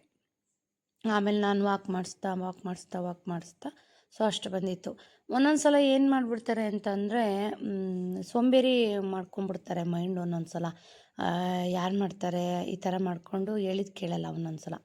ಸೊ ಆವಾಗ ಹೇಳ್ತಾನೆ ಇರ್ತೀನಿ, ಎಕ್ಸಸೈಸ್ ಮಾಡಿ, ವಾಕ್ ಮಾಡಿ ಅಂತ ಹೇಳ್ತಾ ಇರ್ತೀನಿ. ಕೆಲವೊಂದು ಬಾರಿ ಕೇಳಲ್ಲ. ಒಂದೊಂದು ಸಲ ನನ್ನೇ ಬೈತಾರೆ, ಯಾವಾಗಲೂ ಎಕ್ಸಸೈಸ್ ಮಾಡು ಅಂತೀಯ ಅಂತ. ಸೊ ಇವಾಗ ಕಾಲೆಲ್ಲ ಚೆನ್ನಾಗಾಗಿದ್ದಾವೆ. ಸೊ ತುಂಬಾ ಸಣ್ಣ ಆಗ್ಬಿಟ್ಟಿದ್ವು ಕಾಲಂತೂ. ನನಗೆ ಗೊತ್ತಾಗ್ತಾ ಹೋಗುತ್ತೆ ಇವರು ಇನ್ನೇನು ಹುಷಾರು ತಪ್ತಾರೆ ಅಂದರೆ ಗೊತ್ತಾಗ್ಬಿಡುತ್ತೆ ನನಗೆ. ಯಾಕೆಂದರೆ ಬಾಡಿ ಫುಲ್ ವೀಕ್ ಆಗಿರುತ್ತೆ, ಕಾಲುಗಳೆಲ್ಲ ಸಣ್ಣ ಆಗ್ತಿರುತ್ತೆ, ಸರಿ ಊಟ ತಿಂತಿರಲ್ಲ. ಸೊ ಇದು ಗೊತ್ತಾಗ್ತಾ ಇರುತ್ತೆ ನನಗೆ. ಬಟ್ ಹೇಳಿದ್ರೆ ಕೇಳಲ್ಲ ಅವರು. ನಾನು ಸುಮ್ಮನೆ ವಾದ ಮಾಡ್ತಾರೆ, ಹೇಳಿದ ಮಾತು ಕೇಳಲ್ಲ. ಸೊ ಆಮೇಲೆ ಹುಷಾರು ತಪ್ಪಿದ ಮೇಲೆ, ಇಲ್ಲ ಅವಳು ಹೇಳಿದ್ದು ಕೇಳಬೇಕಿತ್ತು, ನಾನೇ ತಪ್ಪು ಮಾಡಿದೆ ಅಂತ ಹೇಳ್ತಾರೆ ಆಮೇಲೆ. ನೋಡಿ ಇವಾಗ ಎಕ್ಸಸೈಸ್ ಮಾಡಿಸ್ತಾ ಇದ್ದೀನಿ. ಇದು ತುಂಬ ಮಾಡಿಸಂಗಿಲ್ಲ, ಅವರು ಹೇಳ್ಕೊಟ್ಟು ಹೋಗಿದ್ದಾರೆ. ಒಂದು 10 ಬಾರಿ, ಒಂದು 12 ಅಥವಾ ಒಂದು 15 ಬಾರಿ ಇಷ್ಟೇ ಮಾಡಿಸ್ಬೇಕು, ಜಾಸ್ತಿ ಮಾಡಿಸಂಗಿಲ್ಲ. ಆಮೇಲೆ ನೋಡಿ ಆ ತೊಡೆ ಭಾಗದಲ್ಲಿ ಅವ್ರಿಗೆ ಏನು ಮಾರ್ಕ್ ಕಾಣಿಸ್ತಾ ಇದೆ, ಸೊ ಆ ಮಾರ್ಕು ಪ್ಲಾಸ್ಟಿಕ್ ಸರ್ಜರಿ ಆಗಿರೋದು. ಸೊ ಇವ್ರಿಗೆ ಹುಷಾರಿಲ್ದಂಗೆ ಆದಾಗಿಂದ, ಅಂದರೆ ಇವ್ರು ಬಿದ್ದು ಏಟ್ ಮಾಡ್ಕೊಂಡಾಗಿಂದ 4 ಸರ್ಜರಿಗಳಾಗಿದೆ ಮನೆಯವ್ರಿಗೆ. ಸೊ ಏನು ಅಂದರೆ ವಿಲ್ ಪವರ್ ಜಾಸ್ತಿ, ಗಟ್ಟಿ ಜಾಸ್ತಿ ಅವರು. ಏಕೆಂದರೆ ತೋಟ ಕೆಲಸ ಮಾಡ್ತಿದ್ದಾರಲ್ವ, ಗಟ್ಟಿ ಜಾಸ್ತಿ. ಹಂಗಾಗಿ ಏನೇ ಇದಾದ್ರೂ ತಡ್ಕೋತಾರೆ. ನಿಜ ಅದು ಹೆಂಗೆ ತಡ್ಕೊಳ್ಳೋರೋ ಏನೋ. ಯಾಕೆಂದರೆ ಪ್ಲಾಸ್ಟಿಕ್ ಸರ್ಜರಿ ಅಂದರೆ ಅದು ಕಮ್ಮಿ ಆಗಿಲ್ಲ ಸರ್ಜರಿ. ಅದು ತೋರಿಸೋವಂಥ ಜಾಗ ಅಲ್ಲ, ತೊಡೆ ಭಾಗ ಈ ಥರದ್ದೆಲ್ಲ ಮಾಡಿರೋದು. ಫಸ್ಟ್ ಟೈಮ್ ಪ್ಲಾಸ್ಟಿಕ್ ಸರ್ಜರಿ ಮಾಡಿದಾಗ ಒಂದು ತೊಡೆದು ಸ್ಕಿನ್ ತೆಗೆದು ಇನ್ನೊಂದು ತೊಡೆಗೆ ಹಾಕಿದ್ರು ಸ್ಕಿನ್ನು, ಆಯಿತಾ. ಕೆಲವೊಂದು ಮಸಲ್ಸು ತೆಗೆದು ಆ ಕಡೆ ಹಾಕಿದ್ರು. ಯಾಕೆಂದರೆ ಸುಜಿತ್ ಬಾಣಂತಿಲಿ ಈ ಥರ ಗಾಯ ಮಾಡ್ಕೊಂಬಿಟ್ಟು ಫುಲ್ಲು. ನಾನು ಸುಜಿತ್ ಬಾಣಂತನಕ್ಕೆ ಮುಂಚೆ ನಾನು ಒಂದು ಗಾಯ ನೋಡಿ, ಅಲ್ಲಿ ಕಾಣಿಸ್ತಾ ಇದೆ ನೋಡಿ ಈ ಕಾಲಲ್ಲಿ ಮಾರ್ಕು. ಸೊ ಆ ಥರ 2 ಕಾಲಲ್ಲಿ ಕುಂಡಿವರೆಗೂ ಸರ್ಜರಿ ಮಾಡಿದ್ದಾರೆ, 2 ಕಾಲಲ್ಲಿ. ಸೊ ಸುಮಾರು ಒಂದೊಂದು ಗಾಯಕ್ಕೂ ಒಂದು 200-300 ಹೊಲಿಗೆ ಹಾಕಿರ್ಬೋದು, ಆಯಿತಾ. ಆ ಪೇಯ್ನ್ ಅದು ಹೆಂಗೆ ತಡ್ಕೋತಿದ್ರೋ ಗೊತ್ತಿಲ್ಲ. ಒಂದೇನು ಅಂತಂದರೆ, ಈ ಬಾಣಂತನ ಮಾಡ್ಕೊಳ್ಳೋಕೆ ಮುಂಚೆ ಅವ್ರಿಗೆ ಗಾಯ ಆಗದಿರೋ ಥರ ಎಷ್ಟು ಚೆಂದ ಕಾಪಾಡ್ಕೊಂಡಿದ್ದೆ ಅವ್ರನ್ನ ಅಂದರೆ, ಸೊ ಹಿಂಗಾಗಿರೋರಿಗೆ ಮೇಯ್ನಾಗಿ ಬೆಡ್ ಸೋರ್ ಆಗಬಾರ್ದು ಆಯಿತಾ. ಬೆಡ್ ಸೋರ್ ಆಗಿಬಿಟ್ರೆ ತುಂಬ ಕಷ್ಟ. ಸೊ ಯಾರಾದರೂ ವೀಡಿಯೋಸ್ನ ನೋಡ್ತಾ ಇದ್ದರೆ ಅಥವಾ ಸ್ಪೈನಲ್ ಇಂಜುರಿ ಆಗಿರೋರಿದ್ದರೆ ದಯವಿಟ್ಟು ಜಾಸ್ತಿ ಕೂರಬೇಡಿ, ಜಾಸ್ತಿ ವಾಕ್ ಮಾಡಿ, ಎಕ್ಸಸೈಸ್ಗಳನ್ನ ಮಾಡಿ, ಓಡಾಡ್ಕೊಂಡಿರಿ. ಜಾಸ್ತಿ ಮಲ್ಕೊಂಡ್ರೂ ತೊಂದರೆ ಇಲ್ಲ, ಕೂರಬಾರ್ದು ಜಾಸ್ತಿ. ಏನಾಗುತ್ತೆ ಅಂತಂದರೆ ಮಸಲ್ಸು ಗಟ್ಟಿಯಾಗಲ್ಲ, ತುಂಬ ಸಾಫ್ಟ್ ಆಗ್ತಾ ಹೋಗುತ್ತೆ ಕೂತು ಕೂತು ಕೂತು. ಸೊ ನಾನು ಹೇಳ್ತಾನೆ ಇರ್ತೀನಿ, ನನಗೆ ಹೀಗಿರೋರಿಗೆ ಹೇಗೆಲ್ಲ ಮೇಂಟೈನ್ ಮಾಡಬೇಕು ಅನ್ನೋದು ಗೊತ್ತಿದೆ. ಸೊ ಯಾಕೆಂದರೆ ನನಗೆ ಅಭ್ಯಾಸ ಆಗೋಗಿದೆ. ಸೊ ನನ್ನ ಮಾತು ಕೇಳಲ್ಲ ಒಂದೊಂದು ಸಲ, ಕೇಳ್ದಿರ ಒಂದೊಂದು ಸಲ ಈ ಥರ ಮಾಡ್ಕೊಂಬಿಡ್ತಾರೆ. ಸೊ ಇದು ಇವ್ರಿಗೆ ಹೇಳಿದ್ನಲ್ಲ, ಬೆಡ್ ಸೋರ್ ಆಗದಿರೋ ಥರ ನೋಡ್ಕೊಂಡಿದ್ದೆ. ಬಟ್ ನನಗೆ ಹೇಳ್ದೇನೆ ಗಾಯ ಆಗಿರೋದನ್ನು ಮುಚ್ಚಿಟ್ಟು ಅದು ದೊಡ್ಡ ರಣ ಆಗಿ ಫುಲ್ಲು ಇದು ಹಿಪ್ಸ್ ಏನಿದೆ, ಒಂದು ಹಿಪ್ಸ್ ಇರಲೇ ಇಲ್ಲ, ಅಷ್ಟು ದೊಡ್ಡ ಗಾಯ ಮಾಡ್ಕೊಂಡು ಮುಚ್ಚಿಟ್ಬಿಟ್ಟಿದ್ರು ನನಗೆ ಗೊತ್ತಾಗ್ದಿರೋ ಥರ ಬಾಣಂತನದಲ್ಲಿ. ಸೊ ಆವಾಗ ಪ್ಲಾಸ್ಟಿಕ್ ಸರ್ಜರಿ ಆಗಿರೋದು ನೋಡಿ, ಆ ಮಾರ್ಕ್ಗಳೆಲ್ಲ ಹೆಂಗೆ ಕಾಣಿಸ್ತಾ ಇದೆ ನೋಡಿ. ಸೊ ಈ ಥರದ್ದೆಲ್ಲ ನನಗೆ ಮಾಡೋದಕ್ಕೆ ಹೇಳಿದ್ದಾರೆ. ಬಟ್ ನನಗಿದೆಲ್ಲ ಮಾಡೋಕ್ಕೆ ಯಾವುದೇ ಅಂಜಿಕೆ ಇಲ್ಲ, ಬೇಜಾರಿಲ್ಲ, ಯಾವುದೇ ಒಂಥರ ಏನೋ ಇದಿಲ್ಲ, ಒಂಥರ ಮನ್ಸಿಗೆ ಬೇಜಾರು ಮಾಡ್ಕೊಂಡು ಇದೆಲ್ಲ ಮಾಡಲ್ಲ. ಸೊ ಮಾಡಲಿಲ್ಲ ಅಂದ್ರೇ ಬೇಜಾರು ನನಗೆ, ಇದು ಎಕ್ಸಸೈಸ್ ಮಾಡಿಲ್ಲ ಇವತ್ತು ಅಂತ ಫೀಲ್ ನಾನು ಹೆಂಗೆ ಫೀಲ್ ಮಾಡ್ತೀನೋ ಮನೆಯವ್ರಿಗೂ ಎಕ್ಸಸೈಸ್ ಮಾಡಲಿಲ್ಲ ಅಂದರೆ ನಾನು ಹಾಗೆ ಫೀಲ್ ಆಗ್ತೀನಿ. ಸೊ ಈಗ ನೋಡಿ, ಈಗ ಮೊನ್ನೆ ಶ್ವೇತಾ ಅವ್ರದ್ದು ವೀಡಿಯೋಗೆ ಹೋದೆ. ಸೊ ಅವತ್ತು ಎಕ್ಸಸೈಸ್ ಸ್ಕಿಪ್ ಆಗಿದೆ. ಸೊ ನಾಳೆ ಮಾಡಿಸ್ಬೇಕು, 2 ದಿವಸ ಸ್ಕಿಪ್ ಆಗಿದೆ. ಬಟ್ಟು ಎಕ್ಸಸೈಸ್ ಬಹಳ ಇಂಪಾರ್ಟೆಂಟು. ಚೆನ್ನಾಗಿರೋರ್ಗೂ ಅಷ್ಟೇ, ಸ್ಪೈನಲ್ ಇಂಜುರಿ ಆಗಿರೋರ್ಗೂ ಅಷ್ಟೇ. ನೋಡಿ, ಎಕ್ಸಸೈಸ್ ಅನ್ನೋದು ಮನುಷ್ಯನಿಗೆ ಎಷ್ಟು ಇಂಪಾರ್ಟೆಂಟ್ ಆಗುತ್ತೆ ಅಂದರೆ ನೋಡಿ, ಇವ್ರು ಎಕ್ಸಸೈಸ್ ಏನಾರು ಬಿಟ್ಟರು ಅಂತಂದರೆ ಕಾಲೆಲ್ಲ ಮಸಲ್ಸ್ ಎಲ್ಲ ಕಡಿಮೆ ಆಗ್ತಾ ಹೋಗುತ್ತೆ. ಸೊ ಎಕ್ಸಸೈಸ್ ಬಹಳ ಇಂಪಾರ್ಟೆಂಟು ಇವ್ರಿಗೂ. ಸೊ ಸ್ಟೆಪ್ಗಳನ್ನ ಹತ್ತಿ ಇಳಿಯೋದು ಎಲ್ಲ ಮಾಡ್ತಾರೆ. ಯಾವಾಗಲೂ ನಾವು ಹೇಳ್ತಾ ಇರಬೇಕು, ಇಲ್ಲಾಂದರೆ ಸುಮ್ಮನಾಗ್ಬಿಡ್ತಾರೆ. ಸೊ ಅದಕ್ಕೇ ಇವಾಗ ಸ್ವಲ್ಪ ಹೀಗೆ ಈ ಕೆಲಸಗಳು ಇದೆಲ್ಲ ಇರೋದ್ರಿಂದ ತುಂಬ ಬ್ಯುಸಿ. ಸೊ ನೋಡಿ, ಇವೆಲ್ಲ ತುಂಬ ಕೇರ್ಫುಲ್ಲಾಗಿ ಮಾಡಬೇಕು. ಯಾಕೆ ಅಂತಂದರೆ ಕೇರ್ಫುಲ್ಲಾಗಿ ಮಾಡಲಿಲ್ಲ ಅಂತಂದರೆ ನರ್ವ್ ಬಿಡೋದು ಅಥವಾ ಬೋನ್ಸ್ ಕಟ್ಟಾಗೋದು ಈ ಥರ ಎಲ್ಲ ಚಾನ್ಸಸ್ ಇರುತ್ತೆ. ತುಂಬ ಕೇರ್ಫುಲ್ಲಾಗಿ ನೋಡಿಕೊಂಡು ಮಾಡಬೇಕು. ಯಾಕೆಂದರೆ ಕೆಲವೊಂದು ಇದಾದಾಗ ಹೇಳ್ತಾ ಇರ್ತಾರೆ ನಮ್ಮ ಮನೆಯವರು. ಸೊ ಇವೆಲ್ಲ ಏನು ಮಾಡೋಕ್ಕಾಗಲ್ಲ. ಸೊ ಮಾಡಲೇಬೇಕು. ಅವ್ರ ಆರೋಗ್ಯ ನನಗೆ ಭಾಳ ಇಂಪಾರ್ಟೆಂಟು, ನಮ್ಮ ಮನೆಯವ್ರ ಆರೋಗ್ಯ. ಸೊ ಅವ್ರಿಗೇನಾದರೂ ಒಂಚೂರಾದರೂ ಆಯಿತು ಅಂದರೆ ರಾತ್ರಿ ಎಲ್ಲ ನಿದ್ದೆ ಮಾಡಲ್ಲ ನಾನು, ಅವ್ರು ಸರಿ ಮಾಡೋವರೆಗೂ ಬಿಡಲ್ಲ ನಾನು. ಸೊ ಹಂಗೆ ಮಂಡಿ. ಸೊ ಎಕ್ಸಸೈಸು ಅಷ್ಟೇ, ಇವಾಗ ಬೆಳಗ್ಗೆ ಹೊತ್ತು 1 ಅವರ್ ಎಕ್ಸಸೈಸ್ ಮಾಡ್ತಾರೆ ಅವರು. ಸೊ ಪಾಪ ಇದೆಲ್ಲ ನೋಡಿ ಅವ್ರು ಮಾಡ್ಕೊಳಕ್ಕಾಗಲ್ಲ. ಸೊ ಇದೆಲ್ಲ ನಮಗೆ ತೋರಿಸ್ಕೊಟ್ಟು ಹೋಗಿದ್ದಾರೆ ಈ ಥರ ಮಾಡಿಸಿ ಅಂತ. ಬಟ್ ಈ ಥರ ಎಲ್ಲ ಮಾಡೋದ್ರಿಂದ ಕಾಲಲ್ಲಿರೋಂಥ ಮಸಲ್ಸ್ ಭಾಳ ಚೆನ್ನಾಗಿ ಇಂಪ್ರೂವ್ ಆಗುತ್ತೆ. ಸೊ ಇಷ್ಟೊಂದು ವೀಕ್ ಆಗಿದ್ರು ಇಷ್ಟೊಂದು ಅಂತಂದರೆ ಫೇಸ್ ಎಲ್ಲ ನೋಡೋಕ್ಕಾಗ್ತಿರಲ್ಲ, ಹಂಗಾಗಿ ಹೋಗ್ಬಿಟ್ಟಿದ್ರು. ಸೊ ಬ್ಲಡ್ ಫುಲ್ ಕಡಿಮೆ ಆಗೋಗ್ಬಿಟ್ಟಿತ್ತು. ಇವಾಗ ದಾಳಿಂಬೆ ಹಣ್ಣಿನ ಜ್ಯೂಸ್ ಕೊಟ್ಟು ಒಂದು 2 ಮಂತ್ಸಿಂದ ಅದೆಷ್ಟು ದಾಳಿಂಬೆ ತಂದಿದ್ದೀನೋ ನನಗೆ ಗೊತ್ತಿಲ್ಲ. ಸೊ ಡೈಲಿ ದಾಳಿಂಬೆ ಜ್ಯೂಸನ್ನ ಕೊಟ್ಟು ಸೊ ಬ್ಲಡ್ ಲೆವೆಲ್ಲು ನಾರ್ಮಲಿಗೆ ತಂದಿದ್ದೀನಿ. ಸೊ ಎಕ್ಸಸೈಸು ನಂದು ಒಂಚೂರು ಸ್ಕಿಪ್ ಆದರೂ ಪರವಾಗಿಲ್ಲ, ಇವ್ರದ್ದು ಮಾಡಿಸ್ಬೇಕಿನ ಮೇಲೆ ಅಂತ ಡಿಸೈಡ್ ಮಾಡಿಬಿಟ್ಟಿದ್ದೀನಿ. ಯಾಕೆ ಅಂತಂದರೆ ಸೊ ನಾವೇಗೋ ಓಡಾಡ್ಕೊಂಡಿರ್ತೀವಿ. ಬಟ್ ಈಗ ನೋಡಿದವ್ರಿಗೆ ಏನು ಅನಿಸುತ್ತೆ, ಅವ್ರು ನೋಡಿದ್ರೆ ನಮ್ಮ ಮನೆಯವ್ರಿಗೆ ಅವ್ರಿಗೇನೂ ಆಗಿಲ್ಲ, ಚೆನ್ನಾಗಿದ್ದಾರೆ ಅಂತ ಅನಿಸುತ್ತೆ. ವಾಕರ್ ಹಿಡ್ದಾಗ ಅಷ್ಟೇ ಅವರಿಗೆ ಪ್ರಾಬ್ಲಮ್ ಆಗಿದೆ ಅಂತ ಗೊತ್ತಾಗೋದು. ಸೊ ಮುಂಚೆಯಿಂದನೂ ಹಿಂಗೆ ಗುಂಡ್ಗೆ ಚೆನ್ನಾಗಿ ನೋಡ್ಕೊಂಡಿದ್ದೆ, ಹಿಂಗೆ ಗುಂಡ್ಗಿದ್ರು. ಅವ್ರು ಸಣ್ಣ ಆಗಿಬಿಟ್ರು ಅಂದರೆ ನನಗೆ ನಿಜ ಯೋಚನೆ ಸ್ಟಾರ್ಟ್ ಆಗ್ಬಿಡುತ್ತೆ. ರಾತ್ರಿ ಎಲ್ಲ ಕೊರಿತಿರ್ತೀನಿ ಅವ್ರಿಗೆ, ವೀಕ್ ಆಗಿದ್ದೀರಾ ಅಂತ. ಸೊ ನನಗೆ ಗೊತ್ತಾಗ್ಬಿಡುತ್ತೆ ಅವ್ರಿಗೆ ಏನು ಕೊಡಬೇಕು, ಏನು ಕೊಡಬಾರ್ದು, ಪ್ರತಿಯೊಂದು ಡೀಟೇಲ್ಸ್ ನಮ್ಮ ಮನೆಯಲ್ಲಿ ನನಗಷ್ಟೇ ಗೊತ್ತಿರೋದು. ಮನೆಯವ್ರ ಬಗ್ಗೆ ಏನು ಕೊಡಬೇಕು, ಏನು ಕೊಡಬಾರ್ದು, ಯಾವಾಗ ಏನೇನು ಕೊಡಬೇಕು ಅನ್ನೋದು. ಸೊ ಇದೆಲ್ಲ ಸ್ವಲ್ಪ ಪೇಯ್ನ್ ಆಗುತ್ತೆ ಎಕ್ಸಸೈಸು ಅಂತಾರೆ, ಆದರೂ ಪರವಾಗಿಲ್ಲ. ಕೈ ಎಕ್ಸಸೈಸ್ ಮಾಡೋಕ್ಕೆ ಕೆಲವೊಂದು ಬುಕ್ ಮಾಡಿ ತರಿಸ್ಕೊಟ್ಟಿದ್ದೀನಿ, ಹ್ಯಾಂಡ್ ಎಕ್ಸಸೈಸ್ ಮಾಡಲಿಕ್ಕೆ ಎಲ್ಲನೂ. ಸೊ ತುಂಬಾ ಹೆಲ್ಪ್ ಆಗಿದೆ. ಫಿಸಿಯೋಥೆರಪಿ ಮಾಡಿಸಿದ ಮೇಲೆ ತುಂಬಾ ಹೆಲ್ಪ್ ಆಗಿದೆ. ಸೊ ಗುಬ್ಬಿಯವರೇನೆ, ಅಲ್ಲ ತುಮಕೂರು ಅನಿಸುತ್ತೆ, ತುಮಕೂರಲ್ಲಿರೋದು. ಸೊ ತುಂಬ ಚೆನ್ನಾಗಿ ಹೇಳ್ಕೊಡ್ತಾರೆ ಮತ್ತು ತುಂಬ ಚೆನ್ನಾಗಿ ಮಾಡ್ತಾರೆ ಫಿಸಿಯೋಥೆರಪಿ. ಈ ಸ್ಟ್ರೋಕ್ ಆಗಿರೋರಿಗೆ, ಈ ಥರ ಪ್ರಾಬ್ಲಮ್ಸ್ ಇರೋರಿಗೆ, ಸೊ ಈ ಥರದ್ದೆಲ್ಲ ಎಕ್ಸಸೈಸ್ಗಳು ತುಂಬ ಚೆನ್ನಾಗಿ ಹೇಳ್ಕೊಡ್ತಾರೆ. ನನಗೆ ತುಂಬ ಇಷ್ಟ ಆಯಿತು ಅವರು ಎಕ್ಸಸೈಸ್ ಹೇಳ್ಕೊಟ್ಟಿದ್ದು ಮನೆಯವ್ರಿಗೆ. ಸೊ ಸೊ ಕೆಲವರು ನೀಟಾಗಿ ಹೇಳ್ಕೊಡಲ್ಲ, ಬಟ್ ಕೆಲವರು ತುಂಬ ಎಕ್ಸ್ಪೀರಿಯನ್ಸ್ ಇರುತ್ತೆ ಅವ್ರಿಗೆ. ಅಂಥವ್ರು ಹೇಳ್ಕೊಟ್ಟಾಗ ತುಂಬ ಎಫೆಕ್ಟಿವ್ ಆಗಿ ವರ್ಕ್ ಆಗುತ್ತೆ. ಈಗ ಅವ್ರ ಮಸಲ್ಸ್ ನೋಡಿದ್ರೆ ಗೊತ್ತಾಗ್ತಾ ಇದೆ ನನಗೆ, ಮಸಲ್ಸ್ ಎಲ್ಲ ಚೆನ್ನಾಗಿ ಇಂಪ್ರೂವ್ ಆಗಿದೆ, ಇಲ್ಲ ಮೊದಲಿದ್ದಕ್ಕೂ ಇವಾಗಿದ್ದಕ್ಕೂ. ಸೊ ನೀವು ಯಾರಿಗಾದ್ರೂ ಪ್ರಾಬ್ಲಮ್ಸ್ ಇದೆ ಈ ಥರ ಅಂತಂದರೆ ಖಂಡಿತ ಅವ್ರನ್ನ ಅಪಾಯಿಂಟ್ ಮಾಡ್ಕೋಬೋದು. ಪ್ರತಿದಿನ 1 ಅವರ್ ಮಾಡಿಕೊಟ್ಟು ಹೋಗ್ತಾರೆ, ಮತ್ತು ಲಾಸ್ಟಲ್ಲಿ ನಿಮಗೂ ತೋರಿಸ್ಕೊಡ್ತಾರೆ. ಆಯಿತಾ? ಇದು ನನ್ನ ರಿಯಾಲಿಟಿ. ಕೆಲವೊಂದು ಎಕ್ಸಸೈಸು ನಾವು ಮಾಡಿಸ್ಬೇಕು ಡೈಲಿ.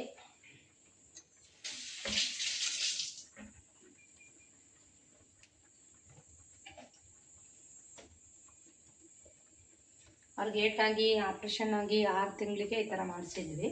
ಸೊ ಬಿಟ್ಟರೆ ಇವಾಗ ಸ್ವಲ್ಪ ಕಾಲೆಲ್ಲ ತುಂಬಾ ವೀಕ್ ಆಗಿಬಿಟ್ಟಿತ್ತು. ಇವಾಗ ಏನು ನೋಡ್ತಾ ಇದ್ರೆ ಹಂಗಿರಲಿಲ್ಲ, ತುಂಬ ವೀಕ್ ಆಗಿಬಿಟ್ಟಿದ್ರು.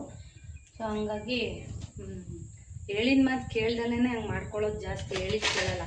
ಈಗ ಈ ಸಲ ಹುಷಾರು ತಪ್ಪಿದ ಮೇಲೆ ಹೆಂಗೆ ಹೇಳ್ತೀವಿ ಇರೋದು, ಇಲ್ಲಾಂದರೆ ಹೇಳಿದ್ದೇ ಕೇಳಲ್ಲ. ಗಾಡಿ ತೊಗೊಂಡು ಸುತ್ತೋದು, ತೋಟಕ್ಕೆ ಹೋಗೋದು, ಗುಬ್ಬಿ ಎಲ್ಲ ಸುತ್ತೋದು ಗರಗರ ಅಂತ, ಗಟ್ಟಿಲಿ ಉಟ್ಕೋಗೋದು, ಹೀಗೆಲ್ಲ ಮಾಡೋರು. ಸೊ ಗಾಡಿ ಓಡಿಸಿನೇ ಸ್ವಲ್ಪ ಪ್ರಾಬ್ಲಮ್ ಆಯಿತು. ಈಗ ಬ್ಲಡ್ಡು ಕೂಡ ಚೆನ್ನಾಗಿ ಇಂಪ್ರೂವ್ ಆಗಿದೆ, ಮಸಲ್ಸ್ ಎಲ್ಲ ಚೆನ್ನಾಗಿ ಇಂಪ್ರೂವ್ ಆಗಿದೆ, ಚೆನ್ನಾಗಾಗಿದೆ. ಇವಾಗ ಊಟ ಎಲ್ಲ ಚೆನ್ನಾಗಿ ತಿಂತಾರೆ. ಮುಂಚೆ ಎಲ್ಲ ಊಟ ತಿಂತಿರ್ಲಿಲ್ಲ. ಹೇಳಿದ್ನಲ್ಲ, ಎಲ್ಲೋದು 12ವರೆಗೆ ಬಂದುಬಿಡ್ತೀನಿ. ಅದೇನೋ ನನಗೆ ಗೊತ್ತಿಲ್ಲ, ನನಗೆ ಟೈಮ್ ಟೇಬಲು. ಸೊ ಎಲ್ಲರೂ ಹಂಗಂತಾರೆ, ಏನು 12ವರೆ ಆಗ್ತಿದಂಗೆ ಓಡ್ತೀರ ಮನೆ ಕಡೆ ಅಂತ. ಊಟ ಕೊಡ್ಬೇಕಲ್ವೇನ್ರಿ ಮನೆಯವ್ರಿಗೆ, ಮಕ್ಕಳಿಗೆಲ್ಲ ಊಟ. ಸೊ ಅವ್ರೇನು ಇದು ಮಾಡಲ್ಲ, ಸ್ವಲ್ಪ ಲೇಟಾಗಿ ಕೊಟ್ಟರು ನಡೆಯುತ್ತೆ. ನನಗೆ ಅದು ಕೇಳಲ್ಲ, ನಮ್ಮದು ಜವಾಬ್ದಾರಿ ನಮ್ಮದು, ಅದು ಕೊಡಲೇಬೇಕು. ಹಲೋ ಸ್ನೇಹಿತರೆ, ಟೈಮ್ 2:30 ಊಟ ಆಯಿತು. ಏನು ಮಾಡೋದು ಇವತ್ತು, ಏನು ಕಂಟೆಂಟ್ ಕೊಡೋದು ಅಂತ ಯೋಚಿಸ್ತಾ ಇದ್ದೆ ಬ್ಲಾಗಲ್ಲಿ. ಒಂದು ಫೇಸ್ ಪ್ಯಾಕ್ ತೋರಿಸ್ಬೇಕು ಅಂತ ತುಂಬ ದಿನದಿಂದ ಅನ್ಕೋತಾ ಇದ್ದೀನಿ. ಒಂದು ಬೀಟ್ರೋಟ್ದು ಒಂದು ಫೇಸ್ ಪ್ಯಾಕ್ ತೋರಿಸ್ಬೇಕು. ಅದು ಕೂಡ ತುಂಬ ಬೆನಿಫಿಟ್ ಇದೆ. ತುಂಬ ಜನ ನೆನ್ನೆ ಹಾಕಿದಂತಹ ಒಂದು ವಿಡಿಯೋಗೆ ತುಂಬ ಜನ ರೆಸ್ಪಾನ್ಸ್ ಮಾಡಿದ್ದೀರಾ, ಅಂದರೆ ಕ್ಯಾರೆಟ್ ಆಯಿಲ್ ಬಗ್ಗೆ. ಸುಮಾರಷ್ಟು ಜನ ನಾನು ಯೂಸ್ ಮಾಡ್ತಾ ಇದ್ದೀನಿ, ಒಳ್ಳೆ ರಿಸಲ್ಟ್ ಇದೆ ಅಂತ ಹೇಳಿದ್ದೀರಾ. ದಿಯಾ ಅಂತ ಒಬ್ಬರು ಕಮೆಂಟ್ ಮಾಡಿದ್ದೀರಾ, ಥ್ಯಾಂಕ್ ಯು ಸೋ ಮಚ್. ಗುಬ್ಬಿಗೆ ಬಂದಾಗೆಲ್ಲ ನನ್ನನ್ನು ನೆನ್ಪು ಮಾಡ್ಕೊತೀನಿ ಅಂತ ಹೇಳ್ತಾ ಇದ್ದೀರಾ. ಥ್ಯಾಂಕ್ ಯು ಅಪ್ಪ. ಹೀಗೆ ನನ್ನ ವೀಡಿಯೋಗಳನ್ನ ನೋಡ್ತಾ ಇರಿ, ಸಪೋರ್ಟ್ ಮಾಡ್ತಾ ಇರಿ. ಶ್ವೇತಾ ಅವ್ರ ಶಾಪಿಗೆ ಕೂಡ ವಿಸಿಟ್ ಮಾಡಿದ್ದೆ ಅಂತ ಅಂದರೆ ಥ್ಯಾಂಕ್ ಯು ಸೋ ಮಚ್. ಹೀಗೆ ತುಂಬ ಜನ ಕಮೆಂಟ್ ಮಾಡ್ತಾ ಇರ್ತಾರೆ. ಇತ್ತೀಚೆಗಂತೂ ನನ್ನ ಕಮೆಂಟ್ಗಳ ನನ್ನ ವೀಡಿಯೋಗೆ ತುಂಬ ಕಮೆಂಟ್ಸ್ ಬರ್ತಾ ಇದೆ. Thank you so much. ನೀವುಗಳು ಹಿಂಗೆ ಕಮೆಂಟ್ ಮಾಡ್ತಾ ಇದ್ರೆ ನನಗೂ ಒಂದು ಖುಷಿ ಆಗುತ್ತೆ. ಸೊ ನೋಡೋಣ, ನಾಳೆ ಸಾಧ್ಯವಾದರೆ ಒಂದು ವೀಡಿಯೋಸ್ ಹಾಕೋಣ ಅಂತ ಇದ್ದೀನಿ. ಅಂದರೆ ಫೇಸ್ ಪ್ಯಾಕ್ದು ಬೀಟ್ರೋಟ್ದು, ಇದು ಕೂಡ ತುಂಬ ಬೆನಿಫಿಟ್ ಇದೆ. ಸೊ ಬೀಟ್ರೋಟು ನಾವು ಹೊಟ್ಟೆಗೂ ತೊಗೊಂಡ್ರು ತುಂಬ ಒಳ್ಳೆಯದು, ಸ್ಕಿನ್ ಬ್ರೈಟ್ ಆಗೋದಕ್ಕೆ. ಅದ್ರ ಜೊತೆಗೆ ಫೇಸ್ ಪ್ಯಾಕ್ ಹಾಕಿದ್ರು ತುಂಬಾ ಹೆಲ್ಪ್ ಆಗುತ್ತೆ ಸ್ಕಿನ್ ಬ್ರೈಟ್ ಆಗೋದಕ್ಕೆ. ಅದರಲ್ಲೂ ಈ ಬಿಸಿಲು ನೋಡಿ, ತುಂಬಾ ಟ್ಯಾನ್ ಕೂಡ ರಿಮೂವ್ ಆಗುತ್ತೆ. ತುಂಬ ಬಿಸಿಲಿದೆ ಇತ್ತೀಚೆಗಂತೂ, ಹೊರಗೆ ಹೋಗೋಕ್ಕೆ ಭಯ ಆಗುತ್ತೆ. ಏನು ಅಂತಂದರೆ ನನಗೆ ತುಂಬ ರಿಸಲ್ಟ್ ಕೊಟ್ಟಿದ್ದು ಅಂತಂದರೆ ಕ್ಯಾರೆಟ್ ಆಯಿಲ್ ಒಂದು, ಕ್ಯಾರೆಟ್ ಬೀಟ್ರೋಟ್ ಆಯಿಲ್ ಒಂದು, ಅದ್ರ ಜೊತೆಗೆ ಈ ತುಪ್ಪದ್ದೇನು ಒಂದು ತೋರಿಸಿದೆ. ಅದು ನನಗೆ ಹೆಂಗಾಯಿತು ಅಂತಂದರೆ, ಇನ್ನೂ ಮಾಡಲಿಕ್ಕಾಗಿಲ್ಲ, ಖಂಡಿತ ತೋರಿಸ್ತೀನಿ ಅದನ್ನು. ಸೊ ಮಾಡೋಕ್ಕೆ ಟೈಮ್ ಆಗಿಲ್ಲ. ಹೆಂಗಾಯ್ತು ಅದು ಅಂತಂದರೆ, ಸ್ಕಿನ್ ಶೈನಿಂಗ್ ಬರೋಕ್ಕೆ ಸ್ಟಾರ್ಟ್ ಆಯ್ತು ನನಗೆ. ಅಂದರೆ ಇದೇನಿದೆ ನಂಗೆ ವೀಡಿಯೋನಲ್ಲಿ ನಿಮಗೆ ಅಷ್ಟು ಅನ್ಸಲ್ವೇನೋ, ರಿಯಲಾಗಿ ನೋಡಿದಾಗ ಹೇಳ್ತಾರೆ. ಫುಲ್ ಶೈನಿಂಗ್ ಬರೋಕ್ಕೆ ಸ್ಟಾರ್ಟ್ ಆಯ್ತು ನನಗೆ. ಸುಮಾರಷ್ಟು ಜನಕ್ಕೆ ಅದು ಅಡ್ಜಸ್ಟ್ ಆಗಿಲ್ವೇನೋ, ಬಟ್ ನನಗೆ ಅದು ಅಡ್ಜಸ್ಟ್ ಆಗಿದೆ. ಸೊ ಏನು ಅಂತಂದರೆ, ಅದೇ ಕಲರ್ ಬಂದಿಲ್ಲ ಅಂತ ಅಂದರು. ಕೇಸರಿ ದಳ ಹಾಕಿದಾಗ ಕೆಲವೊಂದು ಸಲ ಈ ಕೇಸರಿ ಹಾಕಿದ ತಕ್ಷಣ ಕಲರ್ ಬರಲ್ಲ, ಕೆಲವೊಂದು ಸಲ ಈ ಕ್ವಾಲಿಟಿ ಕಡಿಮೆ ಇದ್ದಾಗ ಆ ಕಲರ್ ಬರಲ್ಲ. ಸೊ ನಾನು ನೋಡೋಣ, ಇವಾಗ ಟ್ರೈ ಮಾಡೋಣ ಅಂತ ಇದ್ದೀನಿ. ಸೊ ಟ್ರೈ ಮಾಡಿದ್ರೆ ಖಂಡಿತ ನಾನು ನಿಮಗೆ ತೋರಿಸ್ತೀನಿ. ಜಾಸ್ತಿ ಬ್ಯೂಟಿ ಟಿಪ್ಸು, ಎಕ್ಸಸೈಸ್ಗಳನ್ನ ಕೇಳ್ತಾ ಇರ್ತೀರಾ. ಇವತ್ತು ಎಕ್ಸಸೈಸ್ ವೀಡಿಯೋಸು ತೊಗೊಳಕ್ಕಾಗಿಲ್ಲ, ನೆನ್ನೆ ಬ್ಲಾಗಲ್ಲಿ ಹಾಕಿದ್ದೀನಿ, ನೋಡ್ಕೊಂಬನ್ನಿ. ನಾಳಿನ ಬ್ಲಾಗಲ್ಲಿ ಖಂಡಿತ ಎಕ್ಸಸೈಸ್ಗಳನ್ನ ಹಾಕ್ತೀನಿ.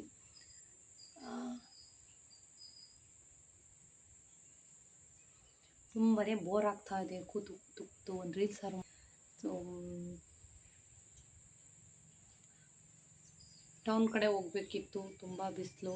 ಸೊ ನಾಳೆ ಹೋಗೋಣ ಅಂತ ಅಂದ್ಕೊಂಡಿದ್ದೀನಿ. ಶ್ವೇತಾ ಅವ್ರ ವೀಡಿಯೋಗೆ ಹೇಳಿದ್ದಾರೆ ಆ್ಯಕ್ಚುಲಿ ನಾಳೆ. ಹೋದರೆ ಬ್ಲೌಸ್ಗಳನ್ನ ಸ್ಟಿಚ್ ಮಾಡೋಕ್ಕೆ ಕೊಟ್ಟು